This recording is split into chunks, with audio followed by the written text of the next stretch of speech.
Alors bonjour les enfants, on se retrouve aujourd'hui donc pour un nouvel épisode de Taoki à l'assaut du château fort, page 140-141 et aujourd'hui étude d'un nouveau son. Je prends la fiche, c'est parti, voilà. Donc comme d'habitude on va surtout travailler aujourd'hui sur la page 140, voilà. Je pose d'abord des questions sur l'illustration. Je vous laisse toujours un petit peu de temps pour répondre, mais n'hésitez pas à mettre pause pour pouvoir formuler la phrase à l'oral. On reprend bien les mots de la question pour pouvoir y répondre. C'est parti. Où se déroule la scène? La scène se déroule à l'entrée d'un château fort. Qui voit-on? Nous voyons Hugo, Lily, Taoki, les parents, et Agnès, le bébé, dans la poussette. Que vont-ils faire? Ils vont certainement visiter le château. Comment sont habillés les enfants et Taoki? Taoki et les enfants sont déguisés, habillés en chevalier et en princesse. On voit qu'effectivement, en plus, Hugo porte tout l'équipement du chevalier, l'épée, le bouclier. Il y a une cotte de maille, le casque qui s'appelle aume.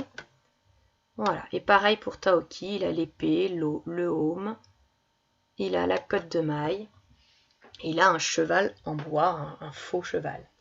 Que fait le papa de Hugo?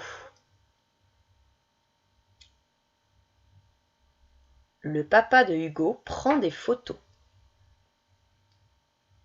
Alors, que voit-on du château? Si on regarde bien, on voit pas mal de petites choses intéressantes sur l'architecture du château. Donc, que voit-on? Nous voyons le pont-levis. En dessous, nous avons les douves. On voit les remparts du château. On voit également la grille avec la porte d'entrée. Et on voit des tours. Voilà. Donc, c'est un petit peu l'architecture d'un château. Je vous proposerai également pour cette semaine des petites vidéos relatives au château fort et au Moyen-Âge, si ça peut intéresser certains. Alors, revenons maintenant à l'étude d'un nouveau son. Donc, vous avez quelques indices parce qu'ici, vous avez des mots qui vous sont proposés. Le soleil, l'éventail, l'abeille, la muraille. Donc, on vous propose déjà des mots. Ce ne sont que des mots où on entend le son « ye », donc le son « ye » qu'on avait déjà étudié la semaine dernière. Mais en plus du son « ye », si vous écoutez bien ce qu'il y a avant, on entend un autre son. Donc si je vous dis soleil ou abeille, quel est le son que vous entendez avant le son « ye » ? Soleil, abeille. Donc, avant le son « ye », j'entends le son « est ». Donc, aujourd'hui, on va travailler le son « ei ». Et si je vous dis éventail ou muraille, pareil, vous devez écouter ce qu'il y a avant le son « ye ». Éventail, muraille. Donc, avant le son « ye », dans ces deux mots-là, j'entends le son « a ».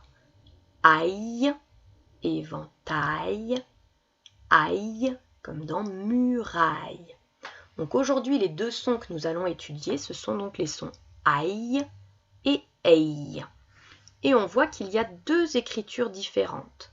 J'ai le aille qui s'écrit A-I-L, mais j'ai aussi le aïe qui s'écrit A-I-2-L. J'ai le ei qui s'écrit E-I-L et j'ai le ei qui s'écrit E-I-2-L. On va comprendre ici pourquoi. Alors, ici, donc, je vais vous lire les petits mots et à chaque fois, je vais vous dire quel est le son qui est utilisé et surtout la graphie, c'est-à-dire les lettres. Donc ici, j'ai l'orteil. Donc c'est le son EI qui s'écrit E-I-L. Le portail. Donc là, j'entends aïe et ça s'écrit A-I-L. Une oreille. Donc ici, j'entends EI et ça s'écrit E-I-2-L. Une écaille, j'entends aïe, et ici ça s'écrit A-I-2-L. Un réveil, j'entends eille, et là ça s'écrit E-I-L. La paille, j'entends aïe, et ça s'écrit A-I-2-L. Une bouteille, j'entends eille, et ça s'écrit E-I-2-L. Un épouvantail, j'entends aïe, ça s'écrit A-I-L. Alors vous allez me dire, d'accord, merci maîtresse, tu nous as dit tout ça, eille, E-I-L ou eille, E-I-2-L, tu nous as dit aïe, A-I-L ou A-I-2-L, mais comment je sais que je dois écrire avec un seul L ou avec deux L? Alors, c'est là qu'on a une petite question intéressante qui va peut-être vous mettre sur la voie. On vous pose la question, comment s'écrivent les noms masculins et les noms féminins? Alors déjà, il faut se souvenir qu'est-ce que ça veut dire masculin et féminin. Normalement, j'ai mis des petits affichages et des petites vidéos en lien avec cela. Donc normalement, si vous avez regardé les petites vidéos ou les affichages, vous avez compris qu'un nom masculin, pour le reconnaître, eh bien, il faut regarder les déterminants qui sont devant. On se souvient ce que c'est un déterminant. Ce sont les petits mots qui sont devant un nom. Alors, je vais les colorier en vert. Les déterminants, donc ici, j'ai le L apostrophe. Alors, lui, il ne nous aide pas beaucoup, hein. Là, j'ai le. Là, j'ai un. Et là, j'ai 1. Donc tout ça, ce sont donc des déterminants qu'on va dire masculins. Et puis après, j'ai une oreille, une écaille, la paille, une bouteille. Donc ça, ce sont des déterminants féminins. Alors, c'est grâce à ces déterminants-là qu'on va savoir si ça s'écrit E-I-L ou A-I-L ou E-I-2-L ou A-I-2-L. Lorsque j'ai un déterminant masculin, le son s'écrit avec un seul L. Lorsque j'ai un déterminant féminin, le son s'écrit avec deux L. Hop, on peut regarder également les mots que j'avais mis ici. Donc on avait la muraille, une abeille, une oreille, un appareil, le soleil, un éventail. Donc on regarde également les déterminants ici. Je colorie les déterminants féminins en rouge. Là, une. Les déterminants masculins en vert. Un. Le 1. Et maintenant, je regarde le son. La muraille. Je vois que ça s'écrit bien avec deux L. Une abeille. Deux L également. Une oreille. Deux L également.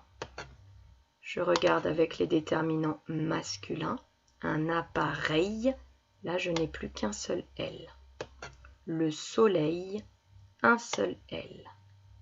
Un éventail. Un seul L. Voilà, donc pour savoir si je dois écrire le son aïe ou ei avec un seul L ou deux L, il faut surtout regarder les déterminants qui sont devant le nom. Voilà, à vous de jouer.